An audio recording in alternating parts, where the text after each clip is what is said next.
Hello guys, ഇന്ന് നമ്മൾ നിൽക്കുന്നത് സെൻറ്റ് മേരീസ് കപ്പേളയുടെ മുമ്പിലാണ്. സെൻറ്റ് മേരീസ് കപ്പേള, ഒല്ലൂർ. വിശുദ്ധ അന്തോണിസ് പുണ്യാളൻ്റെയും കർത്താവിൻ്റെ രൂപമാണ് ഈ കാണിക്കുന്നത്. വിശുദ്ധ അന്തോണിസ് പുണ്യാളൻ കർത്താവിൻ്റെ രൂപം. ഈ കാണുന്ന പരിശുദ്ധാത്മാവിൻ്റെ രൂപമാണ്. 2016 ജൂൺ 12-ാം തീയതി ഇന്നത്തെ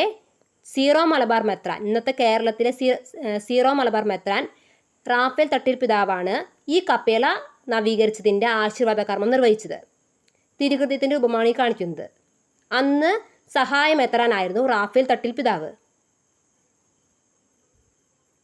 പരിശുദ്ധ കന്യക മാതാവിൻ്റെ രൂപമാണ് ഈ കാണിക്കുന്നത്. ഒല്ലൂരിലെ ജംഗ്ഷനിൽ തന്നെയുള്ള ഒരു കപ്പേളയാണ് ഈ കപ്പേള. ഈ കപ്പേളയുടെ ഉൾഭാഗങ്ങളൊക്കെ ഞാൻ കാണിക്കുന്നുണ്ട്. ഇതാണ് കപ്പേളയുടെ ഉൾഭാഗം.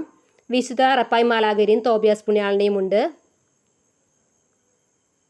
പിന്നെ നേരെ കാണുന്ന ഭാഗത്ത് അന്തോണിസ് പുണ്യാളൻ കർത്താവിൻ്റെയും ഔസേപ്പിതാവിൻ്റെയും കർത്താവിൻ്റെയും വിശുദ്ധ സെബസ്ത്യാനോസ് പുണ്യാളൻ്റെയും പിന്നെ ക്രൂശിത രൂപവും കാണിക്കുന്നുണ്ട്.